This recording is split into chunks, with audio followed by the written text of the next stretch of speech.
আছি চন্দ্রমল্লিকার গাছের সকল কিছু বিষয় নিয়ে যা আপনারা আপনাদের গাছগুলিকে খুব সুন্দর করে গড়ে তুলতে পারেন। ফুলের রং শুধু সাদা হলেই নয় বা শুধু হলুদ হলেই নয়। আমার সকল বন্ধুরাই খুব সুন্দর করে গাছ গড়ে তোলেন, কিন্তু আমাদেরকে প্রথমত জাত নির্বাচন করতে হয়, তাহলে আমাদের খাটনিটা সার্থক হয়।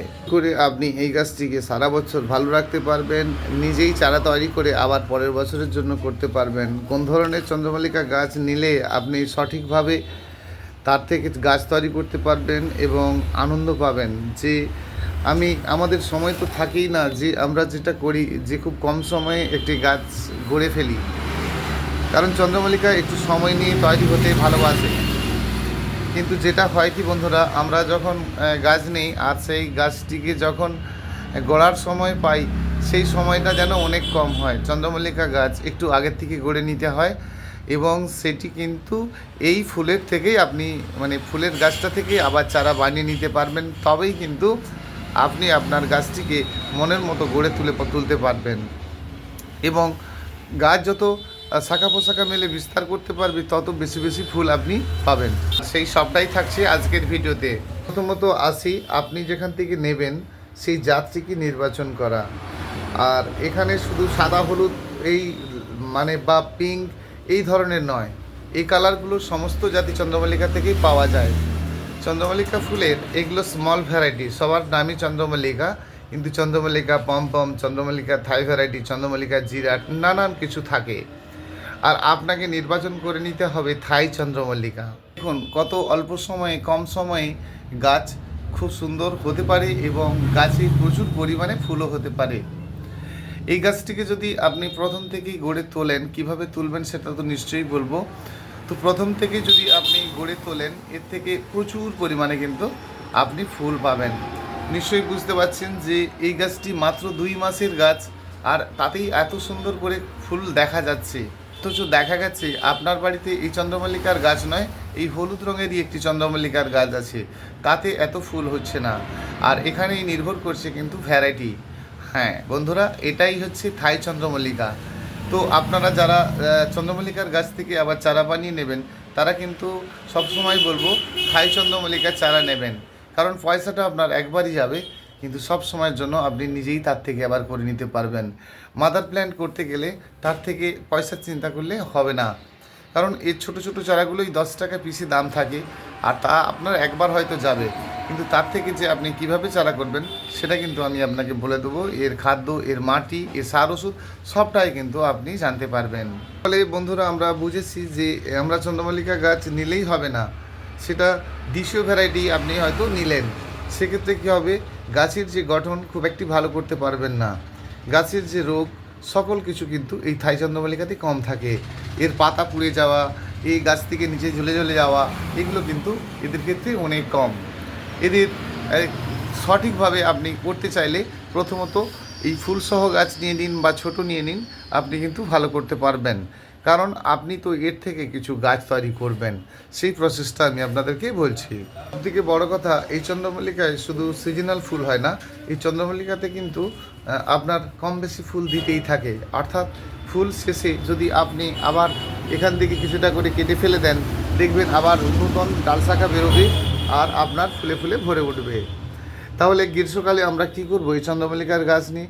তাহলে গ্রীষ্মকালে কিন্তু আমরা হালকা একটি গ্রিন নেট বা গ্রিন চট কিন্তু আমরা চাপা দিতে পারি। ঠিক বুঝতে পারছেন, এরকম গ্রিন নেট নেবেন আর সেটাই কিন্তু আপনারা রাখবেন, কারণ গাছের উপরে রাখবেন। অবশ্যই সেটা 50-50 নেবেন। 50-50 নিলে কী হবে, রৌদ্রটাও ঠিক থাকবে এবং প্রয়োজনের বেশি কিন্তু রৌদ্র গাছে আসবে না। আবার অনেকে 75 নিয়ে নেন, আরও মোটা ধরনের চট নিয়ে নেন, সেটা কিন্তু নেবেন না। তাহলে বন্ধুরা, আমরা এই ফুলের গাছটিকে বাঁচিয়ে রাখবো কীভাবে? দেখুন, যখন আপনার গাছে প্রচুর পরিমাণে ফুল হয়েছে আর ফুল শেষে একদম কিন্তু কেটে ফেলে দেবেন, এরকম জায়গা থেকে কিছুটা করে রাখবেন। হ্যাঁ, নিচু থেকে প্রায় 4 ইঞ্চির মতো রাখবেন, বাকি সকল কিন্তু ধারালো কিছুর দ্বারাই কাটিং করবেন, যাতে ওই কাটা অংশ থেকে সোর্স না নেমে যায়। তাহলে কী হবে, আপনি এই গাছটা থেকে আবার দেখবেন ফুল পাবেন, সেই ফুল শেষ হবে, ফুল শেষ হলে আবারও কিন্তু কাটিং করবেন। তখনই কিন্তু দেখবেন যে পরের পর একটি একটি করে টিওর অর্থাৎ শাখা বেরোতে থাকছে পরের পর। টবের চারিধার দিয়ে এই যে নিচে মাটি দেখছেন, এই মাটির সাইড বরাবর দেখবেন একটা করে চন্দ্রমল্লিকার গাছ বেরোতে থাকছে। তাহলে সেই চন্দ্রমল্লিকার গাছ থেকে আমরা কি করে চারা বানাবো? নিশ্চয়ই বুঝতে পারছেন, এই যে নিচ থেকে একটা একটা ফুটতে শুরু হচ্ছে, দেখবেন টবের ধার বরাবর একটি করে গাছ বেরোতে থাকবে। এই পর্যন্ত অনেক বন্ধুই কিন্তু জানি, আর জানলেই হবে না, পরেও আমাদেরকে আরও বেশ কিছু জানতে হবে। দেখুন, এই চন্দ্রমল্লিকার গাছ থেকে যখন নিচ থেকে একটি করে শাখা বেরোচ্ছে, আর সেই শাখা আপনি তুলে আরেকটি স্থানে রোপণ করছেন। তো সেই রোপণ করার পরে সেই চন্দ্রমল্লিকা যখন আপনার আবার সিজনাল অর্থাৎ শীতের সময় প্রচুর পরিমাণে ফুল কিন্তু হচ্ছে না, কি হচ্ছে, পাতা জ্বলে জ্বলে গিয়ে শুকনো শুকনো হয়ে যাচ্ছে। সে যে ধরনেরই চন্দ্রমল্লিকার গাছ আপনার থাকুক না কেন, এইখানে প্রশ্ন হচ্ছে, যখন আপনার এই টবটির চারিধার দিয়ে এই শাখাগুলো বেরোতে থাকবে, সেই শাখাটাকে তুলে আমরা অনেকেই রোপণ করে ফেলি। তার ফলে দেখতে পাই যে সময়টা যত বেশি যাচ্ছে, গাছের খাড়ত্ব ভাবটা তত আসছে, গাছের ফুল হচ্ছে কিন্তু গাছ সেভাবে গ্রোথ নিচ্ছে না।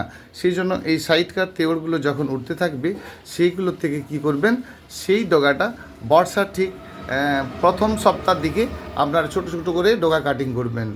এই সময় আপনাদের এরকম ফুল সহ যাদের নেই কিনে নিতে হবে, আর সেই গাছ থেকে ফুল নেওয়ার শেষে এরকম ছোট ছোট কচি নরম ডগা বেরোবে।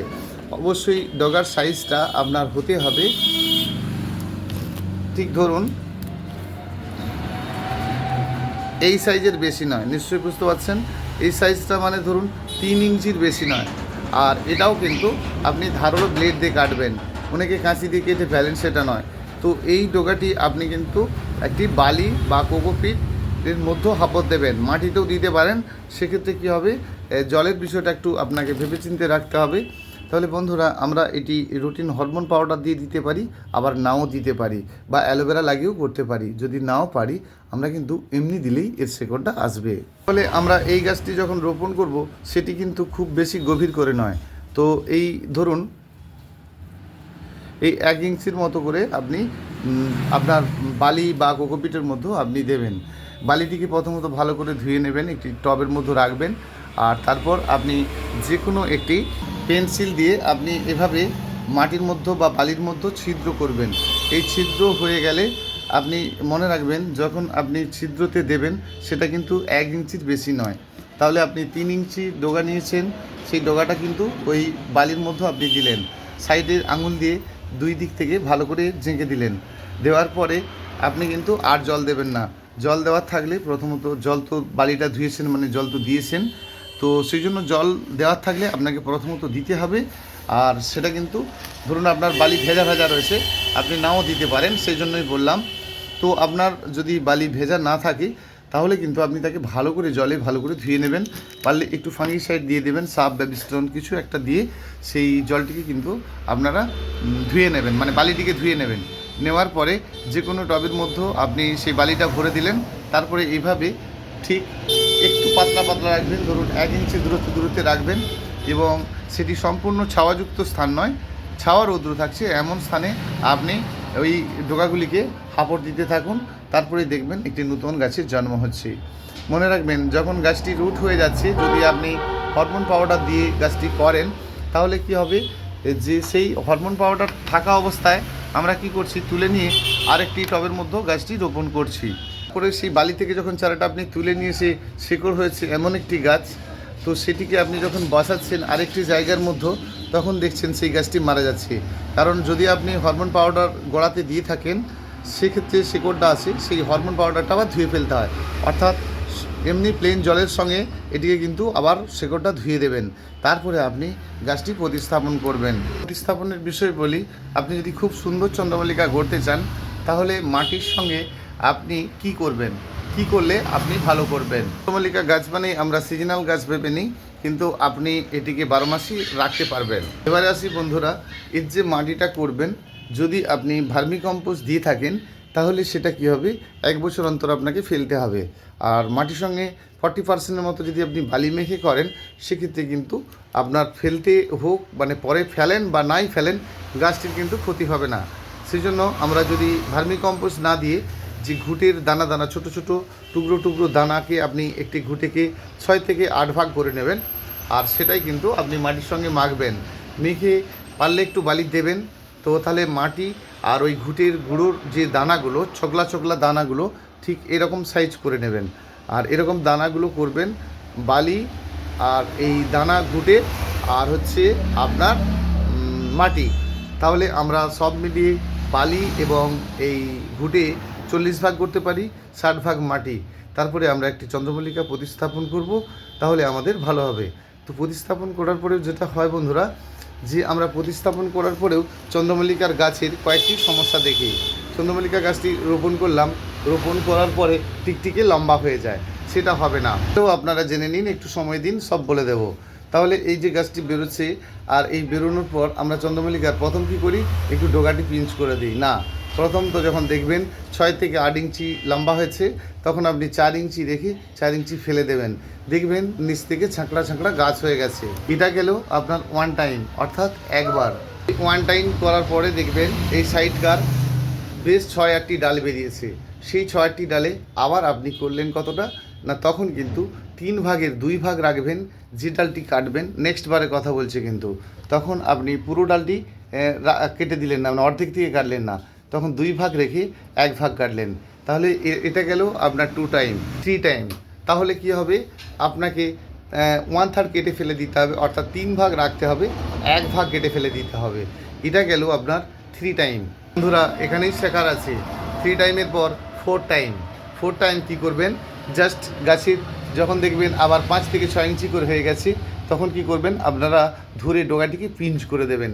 তাহলে 4, 5, 6, 7, 8 অফ করে দেবেন। 8 টাইম যদি আপনি কাটিং করেন, তখন এই যে একটা ছোট্ট গাছ দিয়ে আপনাদেরকে বলছি, সেক্ষেত্রে আপনি কটা দেখছেন, 100খানা ফুল দেখছেন, তো তখন দেখবেন 4 থেকে 5,000 ফুল একসঙ্গে হবে।